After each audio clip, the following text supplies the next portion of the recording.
मैंने कभी ना कभी पुण्य पूर्व के भव के अंदर पुण्य का बंध अच्छे क्रिया, धर्म की क्रिया करने के द्वारा शुभ अवस्था के अंदर या अच्छे गुणों को विकसित करने के द्वारा हमने पुण्य का बंध किया हुआ होगा, जिसके कारण आज हमको अलग अलग भौतिकता की सुविधाएं मिली। तो एक बहुत अच्छा रूपक देते हैं यहाँ पर, रूपक एक घटना। गुरु भगवान, कोई भी गुरु भगवान, आज के समय की बात कर लेते हैं, तो उनके जीवन के अंदर दुख था, इसके लिए वो इसके लिए वो सर्ववीरती के अंदर के ऐसा नहीं होता। बहुत जगह पर मेजरली ऐसे ही देखा हुआ है कि बहुत ही ज्यादा श्रीमंत कुटुंब से वो आते थे, लेकिन फिर भी अपना सर्वस्व त्याग करके संयम के पथ के ऊपर वो जा रहे हैं। बहुत सुंदर इसका रीजन आता है ये तीसरे प्रश्न को लेकर के, कि उन्होंने पुण्य से जो चीज प्राप्त करी हुई थी, वो गाड़ी हो, बंगला हो, अच्छी साहिबी वाला जीवन हो, नौकर नौकरानी वाला एक आराम ठाठ माठ वगैरह हो, पुण्य से मिला हुआ था। लेकिन रियलिटी ये भी है कि अभी तक उनका मोक्ष नहीं हुआ, अभी तक हमारा मोक्ष नहीं हुआ। मोक्ष क्यों नहीं हुआ? बिकॉज पाप कर्म अभी भी किधर ना किधर पड़े हुए हैं। जस्ट बिकॉज अभी हमारा पुण्य का उदय तेजी चल रही है, दैट डजंट मीन कि हम अंदर से एकदम शुद्ध हो चुके हैं। अंदर अभी भी टाइम बॉम्ब पड़ा हुआ है, उसका अभी तक टाइमर चल रहा है, अभी तक वो ब्लास्ट नहीं हुआ, इसके लिए पाप का उदय नहीं हुआ। लेकिन टाइमर टाइमर बॉम्ब अंदर पड़ा हुआ तो जरूर है। तो कोई भी सुज्ञ व्यक्ति अंतर में टाइम बॉम्ब को लेकर के एसी में नहीं बैठेगा, अंतर में टाइम बॉम्ब लेकर के गाड़ी के अंदर नहीं घूमेगा, अंतर में टाइम बॉम्ब लेकर के वर्ल्ड टूर नहीं जाएगा। उसके मन वर्ल्ड टूर की या एसी की या गाड़ी की महिमा जीरो होगी, लेकिन अंतर में पड़ा हुआ टाइम बॉम्ब, जो मुझे कपड़ों के साथ टाइम बॉम्ब के वेस्ट के साथ बांध करके रखा हुआ है, उससे छूटना वो मेरी पहली प्रायोरिटी बन जाती है। एसी नहीं मिले चलेगा, गाड़ी नहीं मिलेगी चलेगा, खाने को स्वादिष्ट वानगियां नहीं मिलेगी चल जाएगा, लेकिन ये छाती के ऊपर जो टाइम बॉम्ब लेकर के घूम रहा हूँ वो मुझे छुड़ाना है। और इसमें ब्यूटीफुल चीज ये होती है कि ये अभी जो जो चीजों का त्याग करके मैं सर्ववीरती के तरफ जा रहा हूँ, ये चीज मुझे अगले भव में डबल होकर के मिलेगी।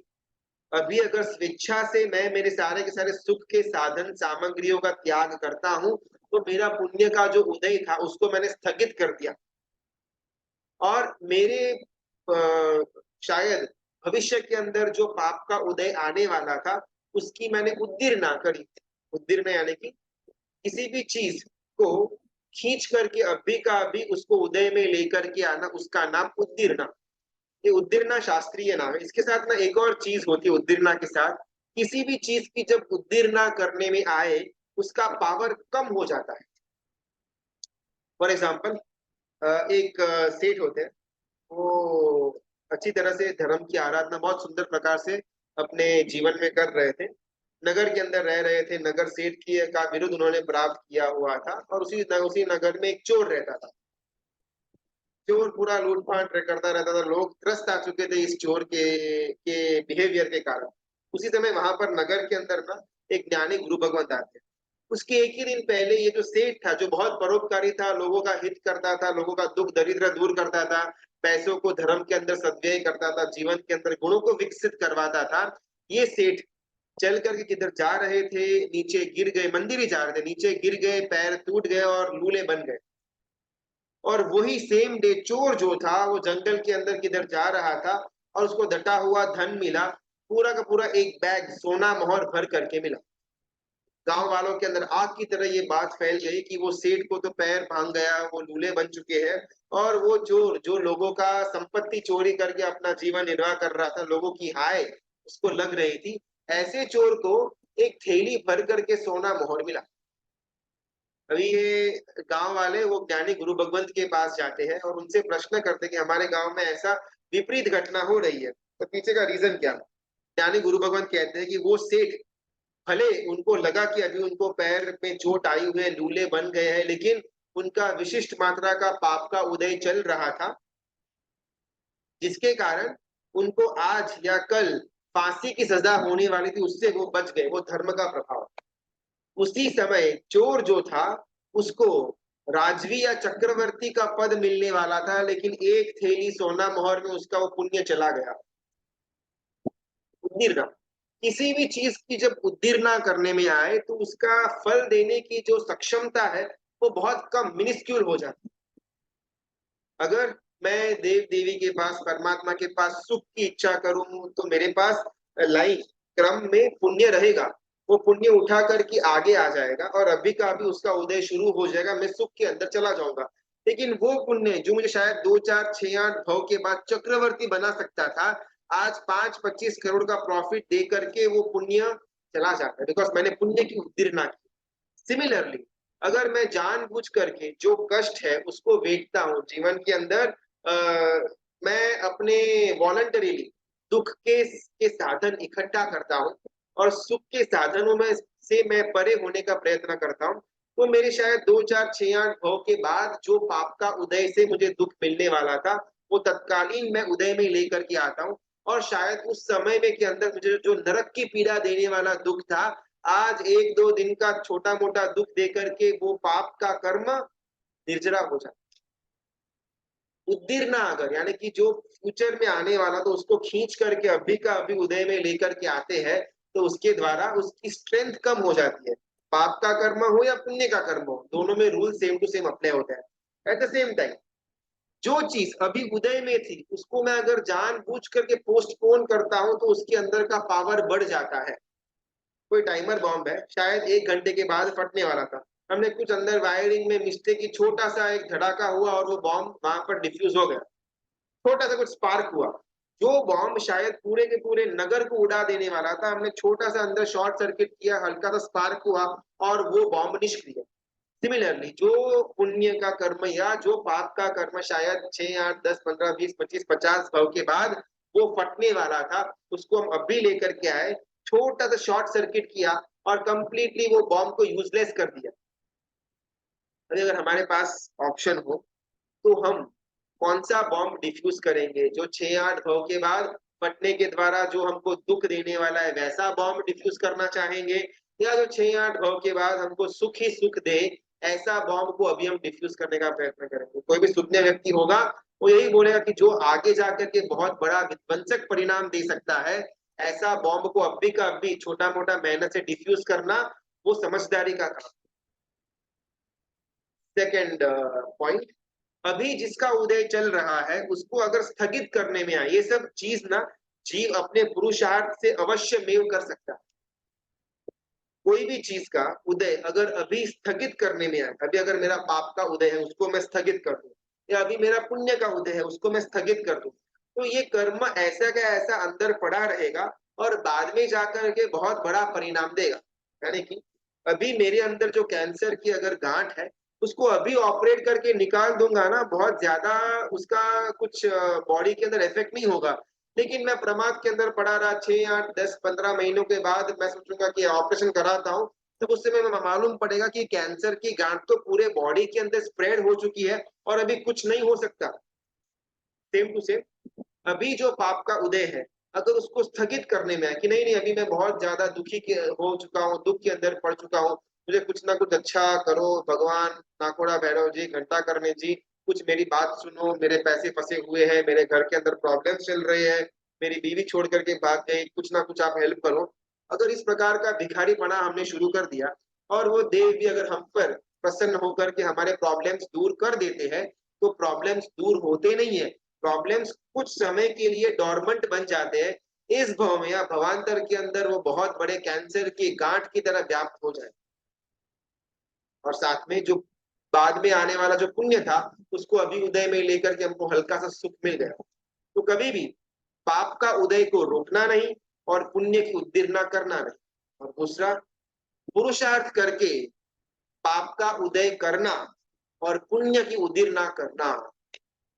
अभी मूल हमारे प्रश्न पर आते हैं कि मैंने ये सब कुछ ना बहुत मेहनत से इकट्ठा किया हुआ है, कोई फ्री का माल नहीं मिला मेरे को, ये शरीर है, ये रूप है, ये संपत्ति है, मैंने मैंने इसके लिए वर्कआउट किया हुआ है।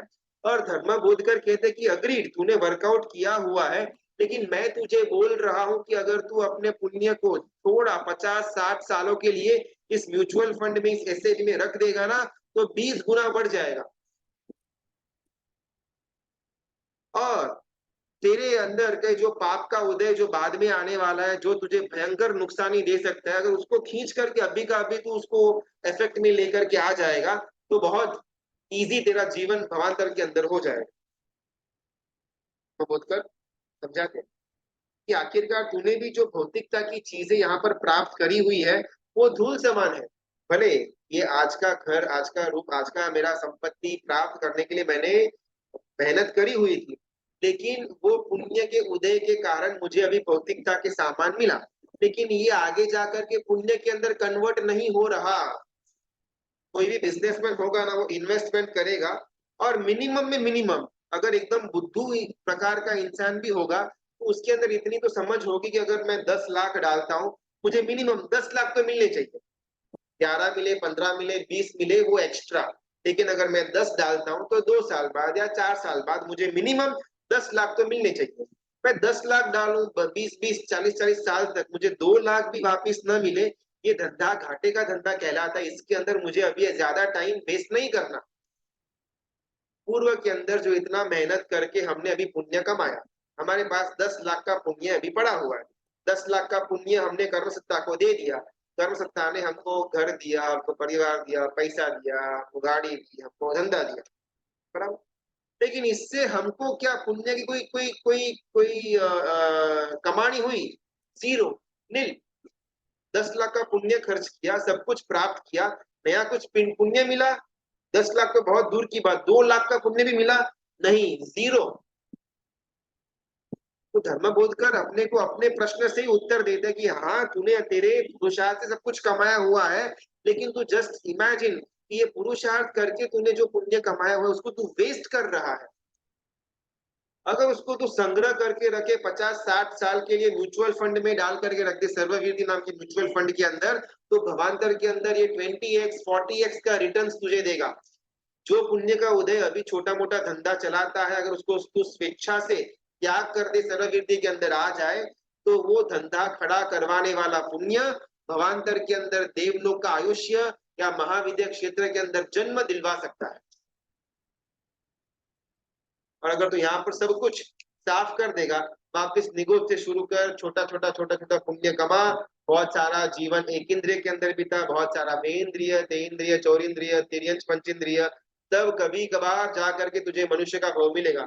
उसमें भी परमात्मा का शासन मिलना वेरी वेरी अनलाइकली। तो सब कुछ अभी मिला हुआ है, ये ज्ञान भी मिला हुआ है, फिर देरी क्यों?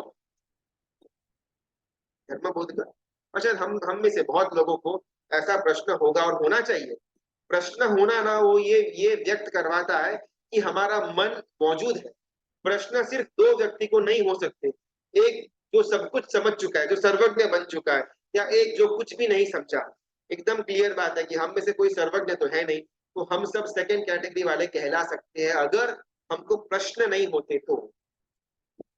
इद्रमक अपना बहाना धर्म बोधकर के सामने रजुआत करते हैं, और धर्म बोध समझाते हैं कि तुझे जो मिला हुआ है वो धूल समान। अगर कोई इंसान मेहनत करके खड्डा खोदता हो, उसका मतलब ये नहीं कि वो खड्डे में जाकर के सो जाए। जस्ट बिकॉज मेहनत करी हुई है, इसका मतलब ये नहीं कि उसके दुष्प्रभाव अपन छाती पर ले ले। कोई बहुत ही ज्यादा मेहनत करके फ्लाइट में चढ़ करके, शिप में ट्रैवल करके सी के मध्य में जाता है, तो वो ये नहीं बोलता कि यहाँ पर तो मैं डूबने के लिए आया हुआ हूँ। कोई इंसान जो मुश्किल से, एकदम दुर्भाग्य से सांप उसके सामने आ जाता है, ओहो जीवन में कभी सांप देखा नहीं, थोड़ा सहला करके देखता हूँ, ये मूर्खता नहीं करेगा। हम सब ना वो मूर्ख आदमी की तरह है कि जिसके हाथ में सर पाया हुआ है, उसको सहलाने का प्रयत्न कर रहे हैं। जिसके पास रस्सी पड़ी हुई है, फंदा डाल दिया हुआ, जस्ट बिकॉज रस्सी थी, फंदा डाल दिया, इसका ये मतलब नहीं कि मैं खुद लटक जाऊं। ये परिस्थिति के अंदर हम सब आएंगे। भले हमने पुरुषार्थ किया हुआ होगा, और 100% इस पुरुषार्थ किया हुआ है, पुण्य कमाया हुआ है, तब जाकर के हम इस स्टेज तक पहुंचे हुए हैं। लेकिन इसका मतलब ये नहीं कि हम सब कुछ वेस्ट कर दें। जी, हम चाहे ना, तो हमारा खुद का पुण्य का उदय और पाप का उदय रीअरेंज कर सकते हैं। अगर मैं यहाँ पर बैठा हूँ, मेरे ऊपर फैन चल रहा है, मुझे थोड़ी बहुत शाता मिल रही है, जो बहुत गर्मी पसीना वगैरह होता है तो उसमें फैन चालू रहता है ना, तो थोड़ा एक सुकून महसूस होता है, थोड़ा बहुत एक कंफर्ट मिलता है। ये क्यों हुआ? बिकॉज मेरे शाता वेदनीय कर्म का उदय चल रहा था, उस प्रकार का कर्म का उदय जो मुझे शाता प्रदान करे। अभी अगर मैं पुरुषार्थ करूं, खड़ा हूं, स्विच को ऑफ कर दूं फैन वाली, तो इंस्टेंटली फैन बंद हो जाएगा, मुझे एकदम से गर्मी, अनकंफर्ट, पसीना वगैरह शुरू हो जाएगा। ये क्या हुआ? अशाता वेदनीय कर्म का उदय। तो ये मेरे हाथ में है कि मैं अपने को शाता वेदनीय कर्म दूं या अशाता वेदनीय कर्म दूं। मेरे अंदर दोनों के दोनों कर्म पड़े हुए हैं। उदय में किसको लेकर के आना, ये मेरे हाथ की बात है। मेरे घर से मंदिर नजदीक में है, मेरे पास दो ऑप्शन है, या तो मैं चल करके जाऊं या मैं गाड़ी में जाऊं। चल करके जाऊंगा, टाइम ज्यादा लगेगा, दोपहर का टाइम होगा तो पैर जलेगा, कंकड़ वगैरह लगेगा। उससे अच्छा है कि टू व्हीलर में फटाफट पहुंच जाता हूँ, टाइम भी कम लगेगा और कंफर्टेबल रहूंगा मैं। मेरे पास दो ऑप्शन थे, एक ऑप्शन जो अशाता वेदनीय कर्म का उदय, और एक ऑप्शन जो शाता वेदनीय कर्म का उदय। मेरी इच्छा अगर मोक्ष में जाने की है तो मुझे सबसे पहले पाप कर्म कम करने पड़ेंगे। पाप कर्म यानी कि अशुभ कर्म पड़ा हुआ है, मैं पुरुषार्थ करके उसका उदय करूं और अपनी आत्मा से दूर कर दूं। अगर मुझे संसार के अंदर ही घूमना है, पाप और पुण्य प्लस माइनस करते जाना है, तो पुण्य का जो मेरे पास खजाना पड़ा हुआ है उसको मैं आराम से यूज करता जाऊं। गाड़ी में जाएंगे आराम से कंफर्टेबली, दोपहर को धूप बहुत होती है, चल करके कौन जाए। हर एक जीव के पास ताकत है पुरुषार्थ नाम की, पुरुषार्थ की, कि वो ताकत के द्वारा, वो पुरुषार्थ के द्वारा अपने कर्म के उदय को चेंज कर सके। हम भी परमात्मा की पूजा अनुष्ठान करने के द्वारा, संकीर्ति देव देवियों की मान्यता रखने के द्वारा, या मिथ्यात्वी देव देवियों देवियों के पास भिखारी का कटोरा लेकर के हम भी अपना उदय पुण्य का या पाप का इंटरचेंज कर सकते हैं। लेकिन बात ये आकर के रह जाती है कि एक बार पुण्य को अगर पोस्टपोन कर दिया या पाप को पोस्टपोन कर दिया, उसकी इंटेंसिटी बढ़ जाएगी। और अगर कोई भी पाप या पुण्य को प्रीपोन कर दिया, उसकी इंटेंसिटी कम हो जाएगी। हमको पाप की इंटेंसिटी कम करनी है और पुण्य की इंटेंसिटी ज्यादा करनी है, तो हमको जो पूर्व, जो भविष्य के अंदर जो पाप का उदय होने वाला है उसकी उद्दीपना करके अभी का अभी आत्मा से बाहर निकालना, और जो पुण्य का उदय अभी चल रहा है उसको पोस्टपोन कर देना। बस ये एकमात्र सिद्धांत के आधार के ऊपर धर्म बोध कर ब्रह्म को समझाते कि ये परमा अन्न सर्ववीर की तू ग्रहण कर, जिसके अंदर सामने जाकर के कष्टों को फेंटना। आज मुझे कोई जरूरत नहीं है कि मैं बिना स्नान किए हुए जीवन भर रहूं, एक ही कपड़ों के अंदर दो दो तीन तीन हफ्ते तक बिताऊं, चल करके पैदल पैदल हर एक नगर में जाऊं, कि हर एक घर में जाकर के जो बचा कुचा ठंडा खाना है उसको लेकर के अपना पेट भरूं। ये सब मेरे को कोई आवश्यकता नहीं है। मैं आराम से यहाँ पर घर पर कंफर्ट में अपना हर एक चीजों को अच्छी तरह से कर सकता हूँ, लेकिन फिर भी सामने जाकर के ये सब दुखों को सहन करना, भविष्य में आने वाले पापों का उदय अभी का अभी करवा करके उसको टाटा बाय बाय कर देना, ताकि सिर्फ पुण्य कर्म बचे और उसके द्वारा हम धर्म में एकदम सुपर स्पीड से आगे बढ़, मोक्ष मार्ग में आगे बढ़ पाए। ये एकमात्र रीजन के कारण धर्म बोध कर समझाते हैं रमक को कि उसको सर्ववीरती क्यों लेने जैसी है। शायद रमक तो समझ गया हुआ होगा, मैं आप हम सब कब समझेंगे, वो लाख तरह का प्रश्न है। हम सब की इतनी दयनीय परिस्थिति ना कि जानते सब कुछ है, लेकिन एक्चुअल में समझते कुछ भी नहीं। इंफॉर्मेशन हर एक चीज की है, संवेदना किसी भी चीज की नहीं। ये रुक्मिणी भाव प्रपंच करना मेरे लिए, आपके लिए, हम सबके लिए एक संवेदना का मार्ग खुला हो, संवेदना का मार्ग ओपन अप करें। सिर्फ ये आज के आईटी के युग के अंदर सिर्फ हमको इंफॉर्मेशन ग्रहण नहीं करनी है, जितना भी ग्रहण किया हुआ है वो संवेदना के रूप में बाहर आता क्यों नहीं। आखिर मुझे भी ये घर, ये पैसा, ये परिवार, ये नाम शोहरत, गाड़ी बंगला, इसके पीछे जो मैं आसक्त हूँ वो क्यों? और अगर इसी के अंदर मेरा जीवन आगे बढ़ेगा तो कभी भी मैं मोक्ष की तरफ बढ़ नहीं पाऊंगा। जस्ट बिकॉज प्यास लगी हुई है, मैं जहर मिश्रित दूध तो नहीं पी सकता। जस्ट बिकॉज प्यास लगी हुई है, सामने वाले जीवों का कच्चर घाण करके उनका खून तो मैं नहीं पी सकता। ये सारे विचार धर्म बोध कर ध्रमक को देते हैं उनके तीसरे रीजन का सॉल्यूशन के रूप में। ये ध्रमक जाता है, राजभवन के अंदर आया, हर एक चीजों से उसका उसका राग उसका अहोभाव बढ़ा, धर्म बोधकर से मिलन हुआ, 3 बहाने उसके क्लियर आउट हो गए। चौथा बहाना जो बहुत बहुत इंपॉर्टेंट और शायद हम सबके बैक ऑफ द माइंड कहीं ना कहीं चल रहा हुआ हो वैसा, त्रमक धर्म बोधकर से कहते हैं कि देखिए आपकी बात में कंप्लीटली समझ गया और आई कंप्लीटली अग्री कि आपने जो मुझे बात बताई उद्दीर्णा वाली और पोस्टपोन करवाने वाली, लॉजिकली मैं सहमत हूं इस बात से, लेकिन मेरा ये 3 प्रॉब्लम्स ही नहीं और 3 प्रॉब्लम्स भी मेरे पास है जिसके कारण मैं परमा अन्न ग्रहण नहीं कर पा रहा। ओके, धर्मपुत्र बोलते आप बोलिए, मैं आपको उसका उत्तर देता। मैंने सुना हुआ, ऐसा ध्रमक बोलते हैं कि मैंने सुना हुआ है कि चारित्र ना बहुत कठिन है, संयम जीवन एग्जैक्टली में क्या है मुझे मालूम नहीं है, बस ऐसा सुना हुआ है कठिन है करके, लेकिन एग्जैक्टली में संयम जीवन है क्या मुझे मालूम नहीं। आप मुझे खीर दे रहे हो, बराबर है, लेकिन ये खीर कैसी होगी, मुझे पसंद आएगी भी या नहीं, मीठी है, फीकी है, ठंडी हो चुकी है, गर्म है, अंदर काजू बादाम किशमिश है, नहीं है, और अगर समझो कि मुझे पसंद न आई तो क्या करना।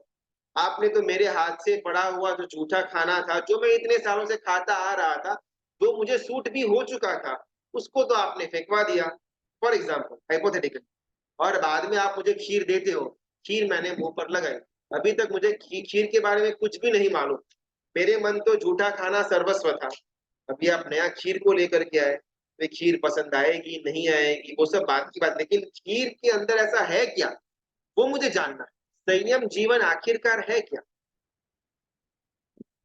हमको ना बहुत बहुत क्रूड बहुत रूडिमेंट्री इंफॉर्मेशन मिली हुई होती है संयम जीवन के बारे में, कि चारित्र जीवन के अंदर ऐसा क्या कि थोड़ा बहुत बहरने के लिए जाने का, थोड़ा बहुत विहार करने का, थोड़ा बहुत बुद्धि जो है उसका परिलेन वगैरह करते रहने का, उसका कुछ समय के बाद धोने का, उसको पहनने का, मंदिर में कभी कभार चैत्य वंदन या देवी वंदन कर देने का, परिलेन थोड़ी बहुत कर देने का, किसी को पढ़ा लेना या कोई क्लास वगैरह कर लेना स्वाध्याय का, बस हो गया। बिकॉज हमको हमको ना संयम जीवन के बारे में एक्चुअल में ज्यादा मालूम होता है, हमने जितना देखा हुआ है बस उसी को अपन मान लेते हैं, और जनरली ना हमारे आंखों में जो चीज दोष रूप है, दुख रूप है, वो सबसे पहले हमको नजर आएगी। फॉर एग्जाम्पल कोई आदमी है, उसके पास 5 इंद्रिय है, कान है, आंख है, नाक है, मुंह है और स्पर्श। अगर फॉर एग्जाम्पल उसकी एक आधा आंख जरा सी स्लाइड थोड़ी मलाकी हो, थोड़ी टेढ़ी हो, तो हमको वो इंसान के अंदर 4 इंद्रिय 4.5 इंद्रिय परफेक्ट है, एक आधी इंद्रिय के अंदर थोड़ा बहुत प्रॉब्लम है, तो सबसे पहले हमारी नजर वो प्रॉब्लम की तरफ जाएगी, लेकिन हमको ये नहीं महसूस होगा कि उसके अलावा उसके पास बाकी की 4 इंद्रिय परफेक्ट है। संघ के अंदर कोई एक इंसान हो जो जो बहुत अच्छा संघ का काम करता हो, लेकिन उसके अंदर कुछ एक आधा दो दोष हो, तो हमेशा वो एक आधा दो दोष ही बाकी के मेंबर्स की आंखों में आएंगे, लेकिन उसको साइड में रखे थोड़ा सा, तो उसके पास अनंत असंख्य गुण है, वो नजर में आएंगे ही नहीं।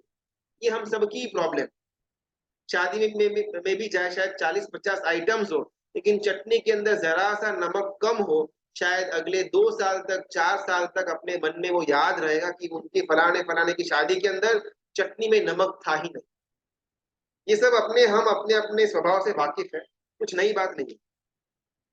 तो सिमिलरली द्रमक को ना यही सब चीज दिखती है कि भाई वॉर में जाना बहुत डिफिकल्ट, वो पैदल जाना बहुत डिफिकल्ट, थोड़ा बहुत वो उपदी को डेली 3-3 2-2 बार वो परिलीन करना डिफिकल्ट, एक ही उपदी को 15 बार पहनना बहुत डिफिकल्ट, स्वाध्याय के अंदर पूरा का पूरा समय रहना बहुत बहुत डिफिकल्ट, गुरु के गुरु के नीचे दब करके रहना बहुत डिफिकल्ट, बिकॉज हमारा ध्यान हमेशा जो चीज थोड़ी बहुत डिफिकल्ट हो, थोड़ी बहुत दोष रूप हो, जो हमको पसंद न आए, उसकी तरफ हमारी दृष्टि सबसे पहले जाती। गुरु भगवान अगर हमारे घर पर आते हैं, पधारते हैं बहरने के लिए, और अगर हमने घर के अंदर कुछ गड़बड़ करी हुई है, अगर कच्चे पानी वाले हाथ है या फिर फ्रूट या सब्जी को सुधार रहे हैं, तो गुरु भगवंत बिना कुछ मोहरे हुए घर से निकल जाते हैं। उस समय ना हमको थोड़ा सा मन में दया आती है कि बेचारे ऐसा इतना स्ट्रिक्टली फॉलो करते हैं, कहाँ जाकर के इनको भोजन मिलने वाला है। आज तो हर एक घर के अंदर कुछ ना कुछ प्रॉब्लम्स होती है। हाईवे के अंदर अपन जा रहे हैं, ट्रैवलिंग कर रहे हैं फुल स्पीड में, 100 km/h की स्पीड में हमारी गाड़ी आगे बढ़ रही है, और साइड में देखा कुछ गुरु भगवंतों का ग्रुप चल करके दूसरे नगर पहुंचने का प्रयत्न करता है। हम फुल स्पीड में जा रहे हैं, हमने कोई ब्रेक वगैरह लगाई हुई नहीं है, हमने हाथ वगैरह जोड़े, थोड़ा मस्तक भी झुका है, वो सब बराबर था। लेकिन ना मन के अंदर एक दया का भाव आया, बेचारे इस स्पीड में जा रहे हैं, मालूम नहीं कितने महीनों बाद अपने गंतव्य स्थान पर पहुंचेंगे। हमको वो गुरु भगवंत दया के पात्र लगते हैं। हम तो क्या है, एक्सेलरेटर एक्सेलरेटर दबाया, 8 10 12 15 घंटों के अंदर हमारा जो गोल था, हमारा जो डेस्टिनेशन था, वहां तक अपन पहुंच जाएंगे। चलिए गुरु भगवंत 2 2 3 3 महीने तक चलने के बाद वहां तक पहुंचेंगे। सहसा मुंह से वो विचारा नाम का शब्द निकल जाता है, जो सूचक है दया पात्र का। बेचारे को इतना बड़ा वृद्ध उम्र के अंदर भी लोच करवाना पड़ता है, कितना दुख है अपने को। तो एक छोटा सा बाल कोई खींचे तो उसको ऐसे एकदम मारने का मन हो जाता है। अपन आराम से बैठे हुए हैं, कोई बाल खींच ले, एकदम से हमारा गुस्सा आग बबूला बन करके बाहर आ जाता है। उस समय स्वेच्छा से हरेक हरेक मुंह का बाल, ऊपर का बाल खींचवाना बहुत डिफिकल्ट है। बेचारे कैसे सहन करते हैं। हमको ना इस ऐसे उनकी ये सब क्रिया को देख करके मन के अंदर अहोभाव कम और दया का भाव ज्यादा उत्पन्न होता है। हमको तो क्या है, घर के अंदर ऑर्डर बोल दिया कि आज ये बनाना, तो आज वो बन जाएगा। बेचारे गुरु भगवंतों को तो घर के अंदर जाना, किसी के घर पे गए के अंदर फिक्की दाल हो तो किसी के अंदर बहुत ज्यादा एक्स्ट्रा चोखा वाली दाल मिलती है, किसी की जाड़ी रोटी तो किसी की पतली रोटी, किसी के कच्चे भात चावल तो किसी के पक्के चावल, ये सब कुछ मिक्स करके खाना बहुत डिफिकल्ट है। बेचारे कैसे खाते होंगे। एक एक बात पर हमारे मुख से वो बेचारा निकल जाता है, या फिर भावों के अंदर इस प्रकार के भाव आ जाते हैं कि बेचारे बहुत सहन करते हैं, बहुत बेचारे कष्टों को वहन करके अपना संयम जीवन आगे लेकर के जा रहे हैं। लेकिन उस समय ना हम ये नहीं सोचते कि ये सब क्रिया के द्वारा हमको मन के अंदर अहोभाव होना था। उनके कंपैरिजन में अपने को अपनी दयनीयता देखनी थी कि वो तो कितने उज्जवल प्रकार से परमात्मा की आज्ञा का पालन कर रहे हैं, और मैं अभागा जीवों की हिंसा, जीवों के कच्चर घाण के ऊपर मेरा संसार लेकर के बैठा हुआ। वो अपने राग और द्वेष के सामने युद्ध कर रहे हैं, और मैंने मेरे राग और द्वेष के सामने कब का ही सरेंडर कर दिया हुआ है। वो मोक्ष मार्ग में आगे बढ़ने को कटिबद्ध हुए हैं, और मैं अधोगति की तरफ फुल स्पीड में जा रहा हूं। हमको ये डिफरेंस नजर नहीं आता। बहुत बहुत तो दया भाव, बेचारे बेचारे वाला भाव आकर के हमारे जीवन से निकल जाता है, लेकिन कभी भी हमको खुद को इंट्रोस्पेक्ट करने का मन नहीं होता कि वो एक्चुअल में सही रास्ते पर है, मैं निचली गति में जाने वाले रास्ते पर खड़ा हूं। यहाँ पर ये क्रमक का बहुत सुंदर प्रश्न कि एग्जैक्टली सर्ववीर्ति के अंदर है क्या, कि जो आप इतना उसका मार्केटिंग कर रहे हो, आप मुझे देने का प्रयत्न कर रहे हो, व्हाट इज इनसाइड ये सर्वव्यापी परम अन्न के अंदर क्या। धर्म बोधकर कहते हैं कि परमा अन्न ना एक बार तू चखेगा तो ही तुझे मालूम पड़ेगा। मैं उसके बारे में अलग अलग व्याख्या दे सकता हूँ, मेरे पास व्याख्या नहीं है ऐसी बात नहीं है। लेकिन कोई भी इंसान जिसने कभी भी जीवन के अंदर गुड़ न खाया हुआ हो, मैं उसको दिन भर गुड़ ऐसा गुड़ ऐसा गुड़ ऐसा बोलता रहूं, शायद वो न समझे। लेकिन एक 2 सेकंड के लिए गुड़ का छोटा सा एक करच पीस लेकर के उसके मुंह के अंदर डाल दिया, इंस्टेंटली उसको ज्ञान हो जाएगा कि भाई गुड़ क्या होता है। इसी प्रकार सर्ववीरति क्या है मैं तुझे बोल बोल सकता हूँ, लेकिन वो कभी तो समझ नहीं पाएगा। तू एक बार टेस्ट कर, फिर तुझे मालूम पड़ेगा। क्रमक रिप्लाई में बोलता है, ऐसा पॉसिबल कैसे होगा। फॉर एग्जाम्पल अगर मैं गांव के अंदर पला बड़ा हूँ, ठीक है, कोई मुझे बोलता है कि आप फलाने फलाने मुंबई शहर के अंदर आ जाओ, बहुत अच्छी आपको यहाँ पर अपॉर्चुनिटी मिल जाएगी, तो मैं तुरंत गांव से शिफ्ट वहां पर नहीं होऊंगा। मुझे मालूम तो पड़ना कि वहां पर अपॉर्चुनिटी कैसी है।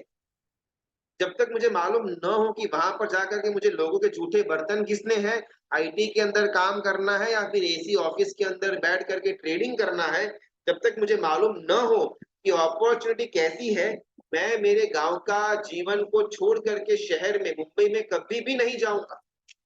तो अभी आप बोलते हो कि मैं दुर्गति के अंदर जाने वाला काम धंधा कर रहा हूँ, ओके अग्रीड, मुझे आपकी बात के ऊपर पूरा भरोसा है।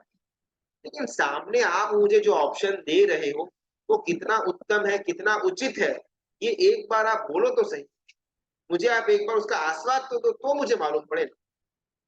ऐसे ब्लाइंडली तो मैं अपना ये छोड़ करके ये लेने से रहा। शायद कोई ढीठ व्यक्ति होता है वो हमारी तरह, उसके अंदर ऐसा कुछ होगा कि आप पहले सैंपल दिखा, ट्रायल दो, फिर अपन माल खरीदते हैं। धर्म बोधकर बहुत सुंदर रूपक उनको देते हैं कि एक मेंढक जो कुएं के अंदर जन्मा, कुएं के अंदर पला बड़ा हुआ, वो अगर ऊपर आग में देखता है तो उसको ऐसा ही लगता है कि कुएं की दृष्टिकोण से जो आग है, जो आकाश है, वो आकाश उतना ही होता है। अगर उसको कोई कहे कि भाई ये तो कुआ, उससे अगर तू बाहर आ तो विविध विविध प्रकार के रंग तुझे आकाश के अंदर देखने को मिलेंगे, और आकाश तो अनंत है, बहुत बड़ा है। वो मेंढक बड़े पागल है क्या? ऐसा मैंने कभी देखा भी नहीं, कैसे कभी सुना भी नहीं है। मैंने मेरा जितना जीवन गुजारा हुआ है, मैंने आग को, आकाश को ऐसे ही देखा हुआ है। अभी तो आकर के कोई नई व्याख्या बोल देगा, मैं थोड़ी मानने वाला हूँ। और वो मेंढक को कुएं से उठा करके बाहर रखने में आए, और फिर वो जब ऊपर देखे, वो विस्मित हो जाएगा। नहीं बाप रे बाप, पूरा का पूरा जीवन वो छोटा सा 10 बाय 10 वाले कुएं के अंदर रह करके बिता दिया। आज बाहर आकर के मालूम पड़ा कि यहाँ तो दुनिया पूरी की पूरी अलग है। ये धर्म बोध कर वो क्रमक को कुएं के अंदर से बाहर निकालने का प्रयत्न कर रहे हैं, लेकिन कुएं के मेंढक हम सब कुएं को छोड़ने को रेडी नहीं। या धर्म बोध कर अपने भावनाओं, अपने पॉइंट ऑफ व्यू को भ्रमक तक पहुंचाने का प्रयत्न कर रहे थे। कि तुझे लगता था अब तक, क्योंकि मेंढक का कुआं है, इन शॉर्ट अपने को बताने का प्रयत्न कर रहा है कि तुझे लगता है कि तू मेंढक का कुआं, तू मेंढक का कुआं था, तुझे लगता था कि ये विषय वो ही सुख है। तूने मान लिया हुआ था कि स्त्री वही सुख है, तुझे ऐसा लग रहा था कि पैसा वही सुख है, तुझे ऐसा लग रहा था कि धंधा के बिना बंगला आ नहीं सकता, गाड़ी के सिवा सुख मिल नहीं सकता। ये तेरी मन की भ्रमणा है, और शायद ऐसे में ही तू पला बड़ा हुआ है, कोई फॉल्ट नहीं है इसमें। लेकिन ना, सुख इससे कुछ अलग ही है। इस सब के अंदर सुख नहीं है। कोई राजा हो, कोई देवेंद्र हो, कोई चक्रवर्ती, कोई वासुदेव हो, कोई पृथ्वी वासुदेव हो, कोई बलदेव हो, कोई नारद हो, कोई प्राइम मिनिस्टर हो, कोई मंत्री हो, तीनों के तीन काल में, भूतकाल, भविष्य काल और वर्तमान काल, तीनों के तीन काल के समय के अंदर जितने भी चक्रवर्ती, जितने भी राजा, जितने भी देव हो चुके हैं या हो रहे या फिर होने वाले हैं, उनको उनकी भौतिकता के अंदर जो सुख मिलता है, वो पूरा का पूरा सुख इकट्ठा करके एक जगह पर रखा जाए, और सामने एक मनुष्य का एक दिन का सर्ववीरती के अंदर उसको जो सुख मिलता है, अगर उन दोनों को कंपेयर करने में आए, तो 100% वो गुरु भगवंत का जो सुख है, वो साइड वाला पलड़ा नीचे आएगा।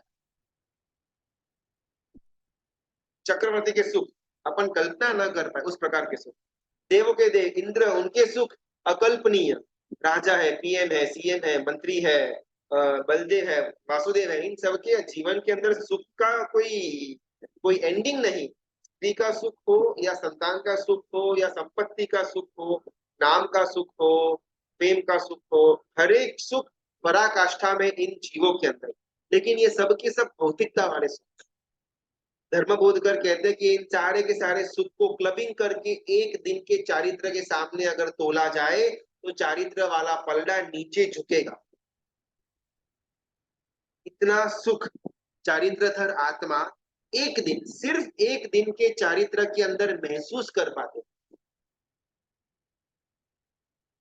क्योंकि समता का जो सुख है वो दरिया के समान, जो विषयों का सुख है वो लिमिटेड है। या तो टाइम का लिमिट होगा, या पुद्गल का लिमिटेशन होगा। हमारे पास पैसे है, कुछ समय तक पैसे रहेंगे या कुछ क्वांटिटी तक ही हमारे पास पैसे होंगे हमारे पास 2 करोड़ या 5 करोड़ या 25-50 करोड़ तक हमारे पास रुपए होंगे और वो भी 10 साल तक 20 साल तक 50 साल तक हमारे साथ रहेंगे। तो काल की अवस्था से और उसकी उसकी क्वांटिटी की अवस्था से हमारे पास पैसा होगा। तो ये तो बहुत कम व्याख्या हो गई। अभी कुछ समय के लिए मेरे पास पैसा रहेगा तो कुछ समय के लिए मुझे सुख मिलने वाला है, उसके बाद दुःख। कुछ समय के लिए मेरे पास युवान वय होगी, उसके बाद मैं बूढ़ा हो जाऊँगा।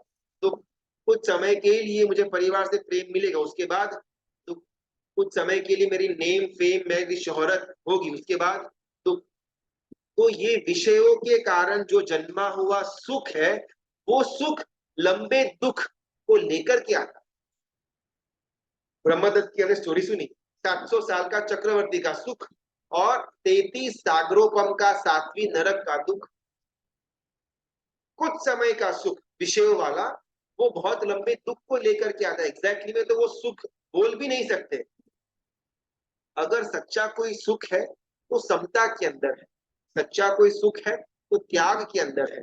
जो विषयों को आसक्ति को पूरा करने के लिए अपन भागते रहते हैं और कभी वो पूरी होती है, पूरी अगर हो भी जाए तो भी इंस्टेंटली बाद में दुख लेकर के आ सकती है और पूरी न हुई तो दुख तो है ही है। उसके बजाय अगर अपन विषयों के पीछे भागना बंद कर दे, अपन समता के अंदर स्थिर रहे, त्याग भावना के अंदर आ जाए, उसमें सुख। ध्रमक बोलता है अपनी तरफ कुछ भी समझ में नहीं आ रहा, सब कुछ बाउंसर जा रहा है। विषय के अंदर ही तो सुख है, संयम में सुख कहाँ से हो सकता है? 3 टाइम कोई मुझे खाने को बोले उसको मैं सुख बोलूंगा, कोई मुझे उपवास करने को बोले उसको तो कैसे सुख मान सकते हैं? स्त्री को भुगतने के अंदर सुख है, ब्रह्मचर्य के अंदर कहाँ पर सुख है? धंधे के अंदर अच्छी बरकत हो, डबल प्रॉफिट मिले, उसको कोई सुख बोल सकता है? त्याग के अंदर सुख कहाँ है? शायद हमारी भी सिमिलर भ्रमण।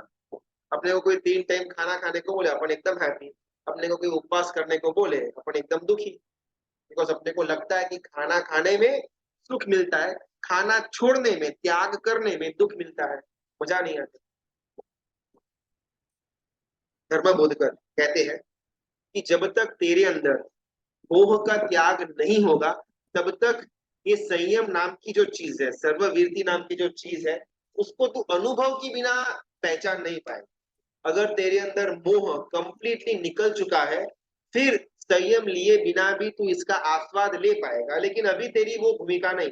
यानी कि यहाँ पर सीधे सीधे गुरु भगवत हमको समझाने का प्रयत्न कर रहे हैं कि अगर हमको ये आस्वाद लेना है सर्ववीरति का, तो हमको अनुभव के द्वारा ही ये स्वाद मिल सकता है। बैठे बैठे स्वाध्याय करने से, बातें सुनने से या चिंतन मंथन करने के द्वारा स्पेशली ये संयम का सुख वो हम इमेजिन भी नहीं कर पाए। धर्म बोधकर कैसे इस पॉइंट को क्लोज करते हैं और आगे आगे अलग अलग बहाने ये धर्म क्या लेकर के आता है, वो कल के क्लास में जानने का प्रयत्न करते हैं। अभी कुछ प्रश्न है तो हम फटाफट 2-5 मिनट के अंदर ले लेते हैं। परमात्मा को भोजन चढ़ाने का क्या लाभ? देखो, बात ऐसी आती है ना अपने अंदर कि परमात्मा को अपने को सिर्फ वो फल और नैवेद्य चढ़ाना ऐसा नहीं है। अगर अगर हमारी इच्छा हो और अगर हमारे अंदर भाव का उद्गमन हो रहा हो, तो हमारे घर के अंदर जो कुछ भी खाना बनता है, उसको प्रॉपरली थाली के अंदर जैना पूर्वक रखने के बाद हम परमात्मा के समक्ष वो थाली भी अर्पण कर सकते हैं और करनी ही चाहिए। और फिर कुछ समय के बाद वो थाली किसी गरीब को या किसी को अपन दान में दे दे भोजन, तो उसका सिस्टम बन जाए। उसके पीछे का रीजन कि भाई परमात्मा को भोजन अर्पण क्यों करना? परमात्मा को तो कुछ खाने वाले हैं नहीं, उनको आप एप्पल रखो या चीकू रखो, नॉट इंटरेस्टेड। सीरा रखो या पूरी रखो, वो कुछ खाने वाले तो है नहीं। तो परमात्मा को अर्पण करना क्यों, और स्पेशली भोजन अर्पण क्यों करना? तो अलग अलग, एक ही रीजन नहीं, अलग अलग रीजन। सबसे पहला बहुत बहुत मेन रीजन, हमारे घर से अभक्ष्य और अनंत का बंद हो जाएंगे। अगर हम ये नियम बना लेते हैं कि घर के अंदर बनी हुई चीज मैं खाऊं, उससे पहले परमात्मा के समक्ष थाली में सजा करके लेकर के जाऊंगा, अगर ये छोटा सा नियम भी अपन ले लेते हैं, फिर ऑटोमेटिकली घर के अंदर अभक्ष्य और अनंत का बंद हो जाएंगे। बिकॉज परमात्मा को मंदिर के अंदर हम प्याज नहीं लेकर के जा सकते, ऑब्वियस है। तो अगर मैं नहीं लेकर के जा सकता तो मैं खा नहीं सकता, अगर मैं खा नहीं सकता तो मैं बनाऊंगा ही नहीं घर के अंदर। तो इस इस पॉइंट ऑफ व्यू से, इस विचारधारा से हमारे घर के अंदर इंस्टेंटली अभक्ष्य और अनंतकाय दोनों के दोनों आउट हो जाएंगे। दूसरा, हमको परमात्मा के सामने भोजन अर्पण नहीं करना, हमको भोजन अर्पण करने के द्वारा हमारी भोजन की आसक्ति को परमात्मा के सामने अर्पण कर रहे हैं। भोजन ग्रहण करने में कोई प्रॉब्लम नहीं, शरीर है उसका भी एक व्यवस्था है, जब तक अंदर फ्यूल नहीं जाएगा तब तक शरीर काम नहीं कर पाएगा, ये लॉजिकल है। तो खाना खाने में कोई प्रॉब्लम नहीं है, लेकिन खाने के अंदर आसक्ति रखने में प्रॉब्लम। तो मैं परमात्मा के सामने सिर्फ भोजन को अर्पण नहीं कर रहा, परमात्मा के सामने मैं इस भोजन के लिए जो मेरी आसक्ति पड़ी हुई है उसको भी उनके चरणों में मैंने रख दिया। तीसरा, परमात्मा के लिए अहोभाव बढ़ना शुरू हो। आज अगर मैं किसी के साथ मेरा टिफिन शेयरिंग करता हूँ, अगर मैं ऑफिस टिफिन लेकर के जाता हूँ, मेरा सहवर्ती कोई कोवर्कर कलीग वगैरह है, अगर उसके साथ मैं मेरा टिफिन शेयरिंग करता हूँ तो बहुत इजीली मेरी और उसकी आत्मीयता बंद हो जाएगी, वो मेरा एकदम खास फ्रेंड, बेस्ट फ्रेंड बन जाएगा। तो खाने का शेयरिंग करने के द्वारा आत्मीयता बढ़ने के चांसेस है। चौथा, और शायद आज के ज़माने के अंदर इसकी बहुत ज़्यादा आवश्यकता है, वो ये कि हम परमात्मा को अपने परिवार का एक अंग मानना शुरू कर देंगे। कल उठ करके हमारे जीवन के अंदर, परिवार के अंदर कोई भी प्रॉब्लम आ जाती है, हमको एक मन के अंदर एक कॉन्फिडेंस होगा कि मेरे परमात्मा मेरे लिए बैठे हुए हैं, वो कुछ ना कुछ अच्छा करेंगे। आज शायद हमको ये कॉन्फिडेंस नहीं आता बिकॉज़ हमने कभी भी परमात्मा को अपना नहीं माना। उनका मंदिर अलग है, उनका घर अलग है, मेरा घर अलग है। मैं वहाँ पर जाता हूँ आधा 1 घंटे के लिए, थोड़ी बहुत पूजा, थोड़ा बहुत दर्शन करके वापस मेरे घर पे आ जाता हूँ और परमात्मा उनके घर पे रह जाते हैं। कभी भी परमात्मा मेरे घर के एक सदस्य है, मेरे परिवार का एक अंग है, ये हमको महसूस नहीं होता बिकॉज़ हमारा उस प्रकार का कोई आदान-प्रदान रहा ही नहीं। तो ये अलग-अलग रीज़न्स हैं भोजन परमात्मा को अर्पण करने के।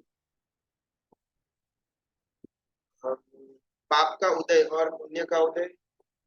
हाँ, पाप का जो उदय है, उसकी उद्दीर्णा करना, उद्दीर्णा, उ डबल द, ई की मात्रा, र, अण और आ, उद्दीर्णा यानी कि पाप का जो उदय, जो फ्यूचर में आने वाला है, उसको पुरुषार्थ से खींच करके अभी का अभी उदय करवाना और अपनी आत्मा से उसको अलग कर देना। एक बार कोई भी कर्म उसका उदय हो जाता है, फिर उसका समय के बाद वो चला जाता है, वापस वो आकर के तंग नहीं कर सकता। सिमिलरली पाप का उदय जो शायद फ्यूचर के अंदर होने वाला था, उसको प्रीपोन करके अभी का अभी उसका उदय करवा दे, उसका नाम उत्तीर्णा। इसके द्वारा उसकी इंटेंसिटी बहुत कम हो जाती है। और पुण्य का जो उदय है, उसको हमको पोस्टपोन करना है। कोई भी चीज को हम पोस्टपोन या प्रोक्रेस्टिनेशन करते रहते हैं, तो उसके द्वारा उसके अंदर की जो गंभीरता है वो बढ़ती रहती है। हमको कोई भी काम टाइम पर करना पसंद नहीं आता, अपन लास्ट मोमेंट तक करते रहते हैं। अगर कल फाइलिंग करनी है आईटी की, तो आज रात को तो अपना अकाउंट अपन खोल करके बैठेंगे। प्रोक्रेस्टिनेट करते रहते हैं, तो आखिर के अंदर वो चीज की वैल्यू बहुत बढ़ जाती है कि अभी तो कैसे भी हुक और बाय क्रुक, चाहे सिर दुखता हो, नींद आती हो, स्वाध्याय सब कुछ साइड में, आज तो कैसे भी करके आईटी का रिटर्न फाइल करना ही पड़ेगा। बिकॉज अपने पास इतना लंबा समय था, तब अपन सो गए, अभी एंडिंग में कुछ कुछ टाइम बचा नहीं, तो इसकी इंपॉर्टेंस बढ़ जाती है। सिमिलरली किसी का भी पाप का उदय हो या पुण्य का उदय हो, अगर अपन उसको प्रोक्रेस्टिनेट करते रहते हैं, तो उसके अंदर का जो इंटेंसिटी है वो बढ़ता रहता है।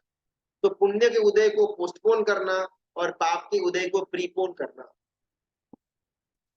पुण्य के उदय को पोस्टपोन कैसे कर सकते हैं? सम एग्जांपल, हाँ, अब हमने लिया हुआ ना अभी, फॉर एग्जांपल अभी मैं यहाँ पर बैठा हुआ हूँ, मेरे ऊपर फैन चल रहा है, ये शाता वेदनीय कर्म का उदय मेरा चल रहा है, जिसके कारण मुझे फैन मिला। कितने सारे ऐसे लोग होते हैं गांव के अंदर या अफ्रीका ऐसे कंट्री के अंदर जिनको बेसिक नीड्स भी नहीं मिलती, छत भी नहीं होती, खाना भी नहीं होता, करंट तो बहुत दूर की बात। तो गर्मी के अंदर बेचारे अपना जीवन कैसे भी करके बिता देते हैं। तो ये चीज सबको नहीं मिलती।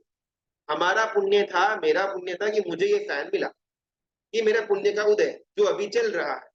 मैं जानबूझ करके फैन को बंद करके यहाँ पर बैठूं, तो मैंने मेरे पुण्य का उदय को पोस्टपोन कर दिया। मेरे पास गाड़ी थी, मैं गाड़ी से मंदिर जा सकता था, गाड़ी से मैं ऑफिस जा सकता था, पास में अगर हो तो मैं चल करके जाऊं। मैंने जानबूझ करके गाड़ी के अंदर जा करके मुझे जो एक सुख मिलेगा, उसको मैंने पोस्टपोन कर दिया। मुझे वो सुख अभी नहीं होना, अभी मैं चल करके जाऊंगा, सामने से कंकड़ मुझे चुभेंगे, सामने से मेरा पैर गर्म होगा दोपहर को मध्याह्न की गर्मी के अंदर, वो मैं सामने से उसको इनवाइट करता हूँ, वो दुःख को। और मेरा जो सुख था उसको मैं पोस्टपोन करता हूँ। आज मैं बहुत अच्छा खाना घर के अंदर जो बनाया हुआ था वो मैं खा सकता था, लेकिन स्पेसिफिकली आज के दिन मैंने वो खाने का त्याग कर दिया और मैं उन्हें उपवास का पचखान ले लिया। जानबूझकर जो उपवास के अंदर जो दर्द होता है, जो क्षुधा वेदनीय कर्म का उदय, वो मैंने करवाया। और क्षुधा वेदनीय कर्म का जो उदय न करा सके वो खाना, मेरा स्वादिष्ट खाना, उसको मैंने पोस्टपोन कर दिया। तो बहुत सारे एग्जाम्पल, छोटे छोटे एग्जाम्पल्स जो शायद हम अपने रूटीन लाइफ के अंदर कर सकते हैं। जो आवश्यकता वाली बात है उसमें कहीं पर कटौती नहीं कि बाहर जाऊंगा तो पाप का बंद होगा, इसके बाद ऑफिस जाना बंद कर दे, वहां पर कोई भी काम नहीं करना, अपन घर पर बैठ करके स्वाध्याय, ये सब पागलपन के अंदर नहीं। जहां पर आवश्यकता है वहां पर वो क्रिया करनी, लेकिन जो बिन जरूरी क्रिया है, जो शायद क्रिया किए बिना भी मेरा संसार चल सकता है, वो सारे की सारे सुख सुविधाओं की सामग्री को कैंसल करना, साइड में रखना, और उसके विपरीत वाला जो दुख है उसको सामने से बुलाना, वो पाप की उत्तीर्णा हुई और पुण्य का पोस्टपोनमेंट हुआ। समता इज सैटिस्फैक्शन। हाँ, समता ना बहुत सुंदर शब्द है। समता का मतलब सहन करना नहीं। सहन तो शायद कत्ल खाने के अंदर के जीव भी करते हैं, सहन तो शायद बाहर के पेड़ पौधे भी करते हैं, लेकिन वो समता नहीं। समता यानी कि स्वीकार। मुझे जो ऐसा मिला हुआ है उसका मैं स्वीकार करता हूँ, मुझे कोई कंप्लेन ही नहीं है। सहन शक्ति, सहनशीलता के अंदर कंप्लेन हो सकती है, क्या करूं, मुझे यहाँ पर ऐसा हो गया, अभी मेरे पास कोई ऑप्शन भी नहीं है, मुझे कैसे भी करके इसको सहन करना पड़ रहा है। ये समता नहीं, स्वीकारता। हाँ, मुझे जो कुछ भी मिला मेरे कर्मों के कारण मिला हुआ है, मुझे कोई प्रॉब्लम नहीं है। कभी आगे जा करके पुण्य का उदय होगा तो ये सब चीज चली भी जाएगी, दुख। I am ready to accept it, ये एक्सेप्टेंस का भाव, वो समता है। थाली वापस घर लेके जाए एंड नेक्स्ट डे के लिए लेके जाए, तो हाँ, तो ऑब्वियसली तो थाली थोड़ी अपना वहां पर छोड़ करके आएंगे। अगर ऐसा करेंगे तो रोज एक एक थाली अपने को घर के अंदर कम होती जाएगी, तो लॉजिकल है कि थाली लेकर के जाए तो वापस तो लेकर के आ ही सकते हैं। समता में रहना मतलब सम्यक्त्व के मार्ग पर चलना नहीं, नहीं। समता के अंदर रहना यानी कि यही अपनी जो बात हुई, स्वीकार का भाव। जीवन के अंदर कोई भी विपरीत वाली घटना हो, मुझे आज खाने के अंदर कोई आइटम चाहिए थी, वो न बनी, और मुझे जो नहीं भाती थी वो बनी, स्वीकार। हाँ, ओके, इसमें क्या है, पेट ही तो भरना है ना। पाव भाजी खाऊं या भाखरी सब्जी, रोटी सब्जी खाऊं, कोई प्रॉब्लम नहीं है, रोटी सब्जी खा लेंगे। ये स्वीकार का भाव समता लेकर के आएगा। अरे आज से पाव भाजी खाने का था, कहाँ ये रोटी सब्जी बना दी, ये लोग ये सच में ना सुनते ही नहीं है। और ऐसा अपन सहन कर कर करके खाए, वो कोई समता का लक्षण नहीं है। तो किसी भी घटना के अंदर स्वीकार का भाव, वो समता जन्मा सकता है। सम्यक्त्व अलग है, समता अलग। अनशन तप से किस प्रकार के कर्म की निर्जरा होती है। देखो, पहले भी अपनी बात हुई थी कि निर्जरा ना सिर्फ और सिर्फ तप के द्वारा हो सकती है। तप यानी कि सिर्फ उपवास उपवास एकासना बैसना वो नहीं। 6 प्रकार के बाह्य तप और 6 प्रकार के अभ्यंतर तप, इनके द्वारा ही निर्जरा हो सकती है। तो तत्व के अंदर निर्जरा नाम का एक तत्व आता है, जीव अजीव पाप पुण्य बंध मोक्ष निर्जरा, आश्रय शब्द। तो उसमें निर्जरा के जो भेद है उसके कुल 12 भेद आते हैं निर्जरा तत्व के। और वो 12 के 12 भेद तप के ही है। तप के जो 6 बाह्य और 6 अभ्यंतर है, एग्जैक्टली डिट्टो वो ही 12 भेद निर्जरा के हैं। यानी कि जीव को कभी भी अगर कर्म की निर्जरा करनी हो तो उसके पास तप के अलावा और कोई ऑप्शन नहीं। तप से हर एक कर्म की निर्जरा हो सकती है, लेकिन कंडीशन अप्लाई। बाह्य तप के द्वारा कोई बहुत बड़ी कर्म निर्जरा नहीं हो पाएगी। मैक्सिमम अमाउंट ऑफ कर्म निर्जरा अभ्यंतर तप के द्वारा हो पाएगी, लेकिन अभ्यंतर तप तक सही मायने में तभी पहुंचा जाएगा जब हम बाह्य तप के अंदर रत होंगे। अगर मैंने उपवास किया तो शायद प्रायश्चित के अंदर मैं स्थिर हो पाऊंगा। अगर मैंने उन्नोदरी व्रत किया तो मैं विनय के अंदर आगे बढ़ पाऊंगा। अगर मैंने रसत्याग वगैरह किया तो स्वाध्याय के अंदर मैं आगे बढ़ पाऊंगा। अगर मैंने भरपेट खाना खाया हुआ है, एकदम मादक द्रव्य खाए हुए हैं, और फिर स्वाध्याय करने बैठो, 10 मिनट के अंदर मैं सो जाऊंगा। मैंने फुल भरपेट खाया हुआ है, किसी की वयावच करने की बात आती है, मैं झुक भी नहीं पाऊंगा, कहाँ जाकर के मैं वयावच करने वाला।